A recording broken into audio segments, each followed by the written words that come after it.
नूरुद्दीन बदरुद्दीन की कहानी भाग 7। नूरुद्दीन बदरुद्दीन की कहानी। ठीक उसी समय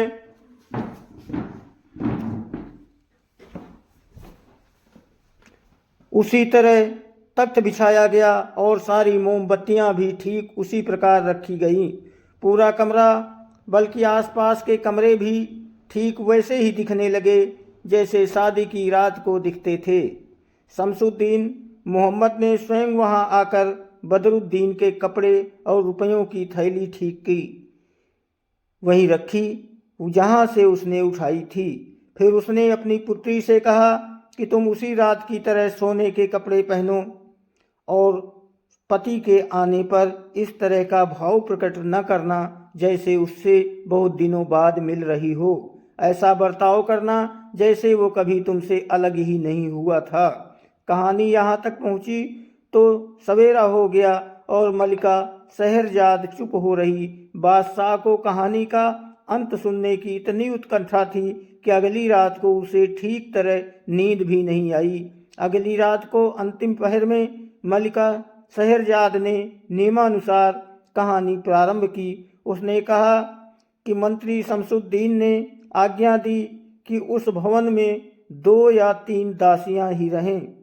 जब एक पहर रात बीती तो मंत्री ने बदरुद्दीन को संदूक में बंद उस भवन के समीप भिजवाया। सेवकों ने वहां उसे संदूक से निकाला तो वो लगभग अचेत था। उन्होंने जल्दी से उसे रात्रिकालीन वस्त्र, मिर्जई आदि पहना दिया।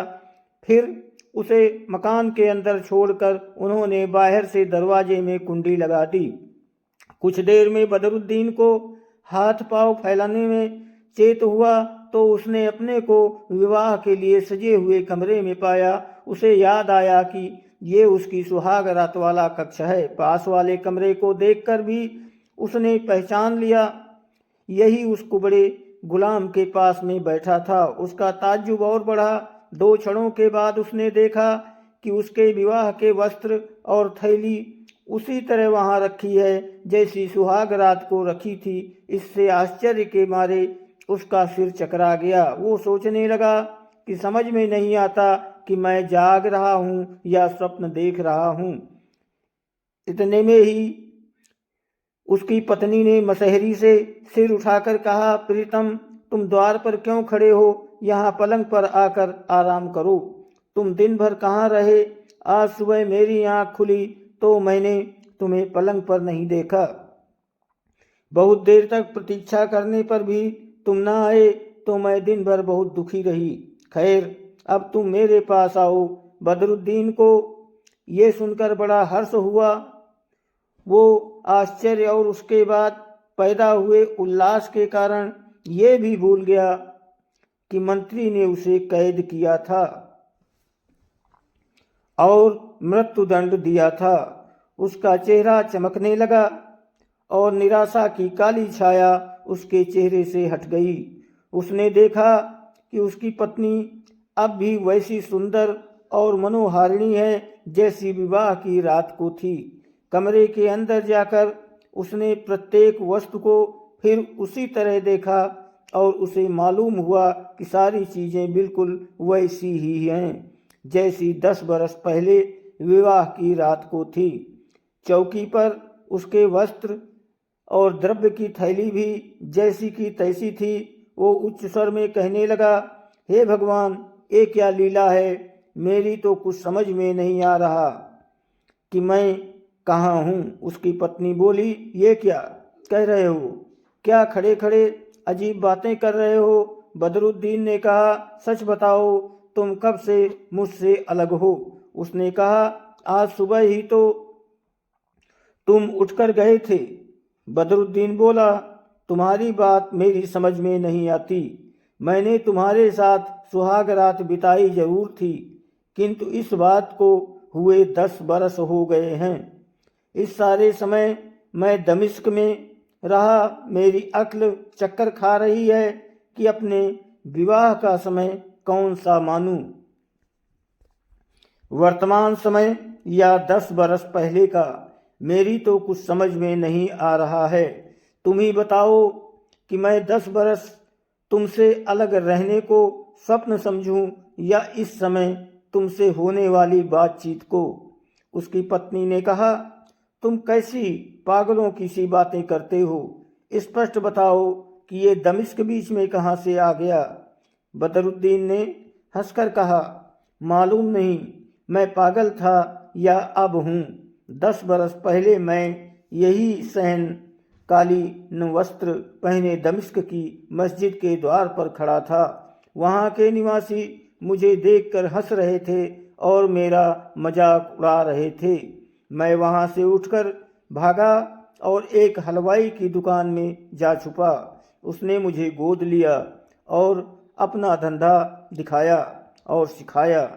जब वो मरा तो सारी संपत्ति मुझे दे गया और मैं उसका मालिक हो गया। मैं वहाँ रहने लगा। मैं 10 बरस तक उसी दुकान पर हलवाई का व्यवसाय करता रहा। एक दिन कहीं का मंत्री दमिश्क में आया। उसका लड़का बड़ा भोला भाला और सुंदर था। उसे देखकर मेरे हृदय में बहुत प्यार उमड़ा। एक दिन वो अपने नौकर के साथ में मेरी दुकान पर आया और यहाँ बैठकर मलाई खाई। तब वो वापस अपने डेरे में गया तो उसके पिता ने मेरी दुकान से मलाई मंगवाई।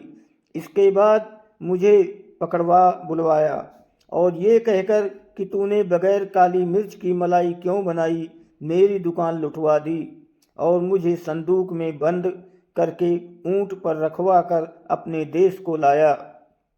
फिर कल रात उसने फांसी की टिकटी बनवाई और आज के लिए कहा कि मुझे नगर में घुमाने के बाद फांसी दी जाएगी। मैं ये सुनकर भय से अचेत हो गया। जब होश आया तो देखा तुम्हारे पास मौजूद हूँ। उसकी पत्नी ये सुनकर हंसने लगी और मजाक में बोली, ये तो नहीं हो सकता कि इतनी सी बात पर किसी को फांसी दे दी जाए। तुमने कोई बड़ा अपराध किया होगा। बदरुद्दीन ने कहा, मैं सच कहता हूँ, इसके अलावा मेरा कोई अपराध नहीं था कि मलाई में काली मिर्च नहीं पड़ी थी। अब ये अजीब सी बहस चल पड़ी। उसकी पत्नी हंस हंस कर कहती जाती थी कि तुमने जरूर कोई बड़ा अपराध किया होगा और बेचारा बदरुद्दीन बार बार सफाई दिए जा रहा था।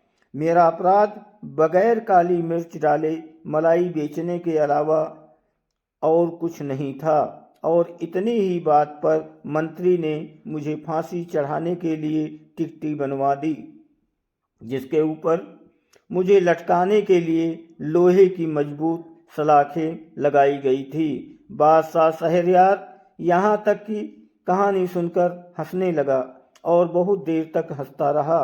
उसने कहा, मंत्री शमसुद्दीन ने अपने दामाद के साथ अच्छा मजाक किया और आश्चर्य है कि उसकी भावज ने भी बेटे के इस तरह तंग किए जाने पर कुछ न कहा। खैर, कल कहानी पूरी होगी तो आशा है उसका अंत अच्छा होगा। दूसरी रात के अंतिम पहर मलिका शहजाद ने कहानी फिर शुरू की।